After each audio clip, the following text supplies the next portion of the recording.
Turkey ने America के ठिकानों को निशाना बनाना शुरू कर दिया है। आप ये सुनकर हैरान होंगे कि टर्की ने अमेरिका के ठिकानों को क्यों निशाना बनाया।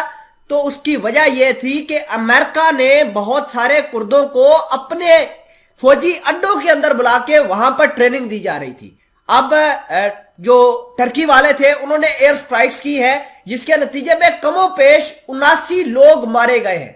कुर्दों के ये लोग मारे गए हैं और ऐन मुमकिन है कि चूंकि ये अटैक अमेरिका की एयरबेस के ऊपर हुआ है, अमेरिका के अड्डे पर हुआ है, तो हो सकता है कि इसमें अमेरिकी भी मारे गए हों। लेकिन अमेरिका ने बताया नहीं, क्योंकि अमेरिका की गलती थी।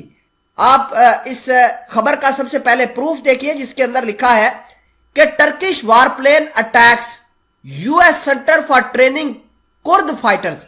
ये सीरिया के अंदर इन्होंने एक बड़ा ही अजीब सा सेंटर बनाया हुआ था, जिसके अंदर कुर्दों को ट्रेनिंग दी जा रही है। अब कुर्द क्या करते हैं कि अमेरिका के पैसे लेते हैं, अमेरिका के हथियार लेते हैं, अमेरिका के हथियारों पर ट्रेनिंग लेके, अमेरिका के हवाई अड्डों का इस्तेमाल करके, अमेरिका के फौजी अड्डों का इस्तेमाल करके टर्की को निशाना बनाते हैं।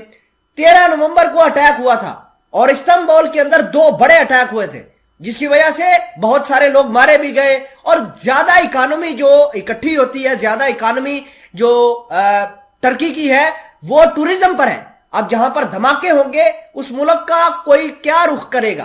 तो इसकी वजह से अब टर्की ने ऐलान किया है कि घमासान होगा, जो भी कुर्दों को सपोर्ट करेंगे हम उसके घर में जाके घुस के मारेंगे। खैर, इस हवाले से कुछ अहम चीजें आपके साथ डिस्कस करनी है। छोटी सी गुजारिश है कि आप हमारा यूट्यूब चैनल हसनात टीवी को सब्सक्राइब करके पास मौजूद घंटी के निशान को दबा ले, ताकि लेटेस्ट न्यूज आप तक बर वक्त पहुंचती रहे। ये जो अमेरिका के सेंटर के ऊपर अटैक हुआ है, जो टर्की ने किया है, ये बेसिकली अनप्रेसिडेंटेड से मूव है। अमेरिका नेटो के अंदर ऑलरेडी टर्की को बहुत ज्यादा प्रेशराइज कर रहा है, क्योंकि नेटो के होते हुए, अलाय होते हुए, ये रशिया के साथ मिलकर कोई अहम डील कर रहा है। रशिया से S-400 मिसाइल सिस्टम भी परचेज किया। भले ही उसको अमेरिका ने F-35 की डील से निकाल दिया हो, लेकिन जो टर्की है उसने आर पार की जंग की है अमेरिका के साथ। अमेरिका ने जो टर्की के ऊपर सैंक्शन लगाए, टर्की ने वो बर्दाश्त कर लिए। अमेरिका ने यह धमकी दी नेटो से निकाल दिया जाएगा, टर्की ने उसको बर्दाश्त किया।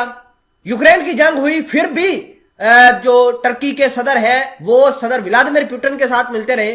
तो ये एक अनप्रेसिडेंटेड सा मूव है। और ये जो चीज आज आई है कि अमेरिका के सेंटर के ऊपर टर्की ने अटैक कर दिया है, ये और ज्यादा भयानक है। और मैं आपको ये बता दूं कि तकरीबन 100-120 के करीब जो ड्रोन्स और मिसाइले, फाइटर जेट, इन्होंने हिस्सा लिया था और इस पूरे के पूरे इंफ्रास्ट्रक्चर को बर्बाद किया। अगर हम अमेरिका और कुर्दों की बात माने तो वो कह रहे हैं कि आम लोग भी मारे गए हैं। जहां हमारे लोग मारे गए हैं, वहीं टर्की के एयर स्ट्राइक्स की वजह से बहुत सारे आम लोग भी मारे गए हैं। नाजरीन ग्रामी, टर्की के सदर तैयब एर्दोगान ने ऐलान किया है कि ना सिर्फ हम एयर स्ट्राइक करेंगे, बल्कि ग्राउंड फोर्सेस की मदद से भी जहां कोई भी हो, जिस किसी बेस के अंदर कुर्दों को सपोर्ट किया जा रहा है, हम उनको निशाना बनाएंगे और कुर्दों को खत्म करके ही दम लेंगे।